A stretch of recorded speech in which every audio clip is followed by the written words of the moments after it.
Hello hi అండి అందరికీ. మనందరికీ తెలుసు రీసెంట్గా ఎవరైతే టీడీపీ కార్యకర్త చేబోలు కిరణ్ ఉన్నారో ఆయన వైఎస్ భారతి గారి మీద చేసిన వ్యాఖ్యల మీద తెలుగు రాష్ట్రాల వ్యాప్తంగా పార్టీలకు అతీతంగా కూడా పెద్ద ఎత్తున నిరసన అయితే వ్యక్తం కావడం జరిగింది. దీని వల్ల ఒక రకంగా అధికార పార్టీ డిఫెన్స్లో పడ్డది. ఎందుకంటే ఒకవేళ ఆ వ్యక్తి మీద చర్యలు తీసుకోకపోతే పార్టీకే నష్టం వస్తుంది అని చెప్పేసి ఒక రకంగా ఇంటెలిజెన్స్ రిపోర్ట్ రావడం వల్ల వెంటనే టీడీపీ ప్రభుత్వం అరెస్ట్ చేశారనమాట.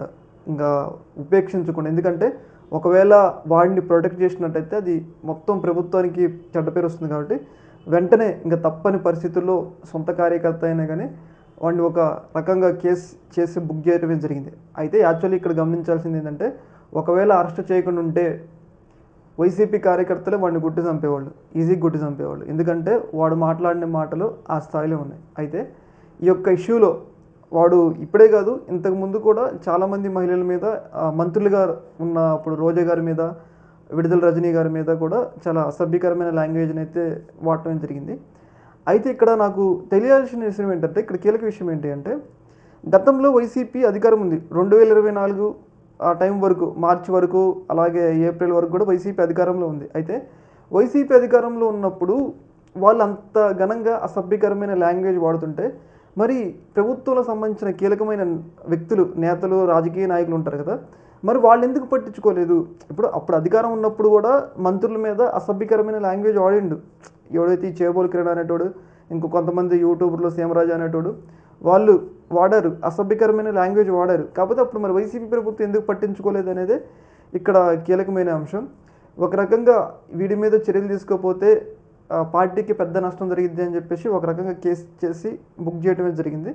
ఇది చాలా మంచి పరిణామం. అయితే ఈ యొక్క ఇష్యూలో మాత్రం వైసీపీ సోషల్ మీడియా చాలా కీలకమైన పాత్ర పోషించింది. ఒకవేళ వైసీపీ ఇలా ఈ స్థాయిలో సోషల్ మీడియా ఈ స్థాయిలో రియాక్ట్ కాకపోతే ఇంత ఎఫెక్ట్ ఉండదు, అంత తొందరగా అరెస్ట్ కాకపోయేవాడు.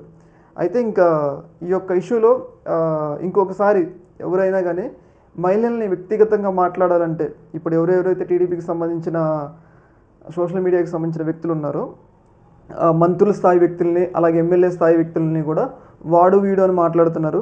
అలాగే మహిళా నాయకుల్ని విడుదల రజనీ, అలాగే రోజా గారు లాంటి వాళ్ళు కూడా చాలా అసభ్యకరంగా మాట్లాడుతున్నారు. వాళ్ళు మాట్లాడుతున్నారు ఇప్పుడు అధికారంలో ఉందని. అయితే ఈ యొక్క ఇష్యూ వల్ల ఇక ఎవరు కూడా టీడీపీకి సంబంధించిన వాళ్ళు కూడా ఎవరు కూడా వ్యక్తిగతంగా మాట్లాడాలంటే భయపడతారు.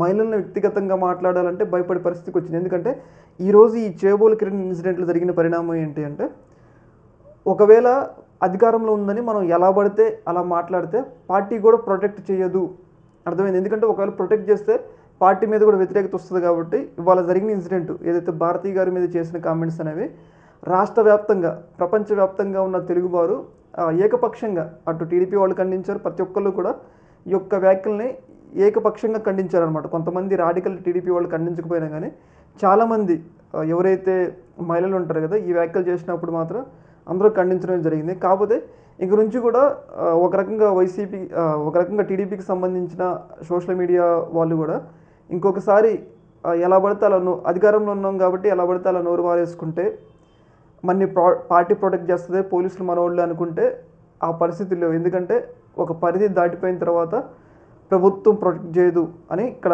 ఈ చేబోలు కిరణ్ ఇన్సిడెంట్లో మనకి అర్థమైంది. దీన్ని బట్టి వచ్చిన అవుట్కమ్ ఏంటి అంటే, ఇంకొకసారి ఎవరు కూడా మహిళలను మాత్రం వ్యక్తిగతంగా వెళ్ళరు అని చెప్పేసి మనమైతే అర్థం చేసుకోవచ్చు అనమాట. ఈ యొక్క అంశంలో మీ యొక్క అభిప్రాయం కింద కామెంట్లో తెలియజేయండి. Okay madam, thank you.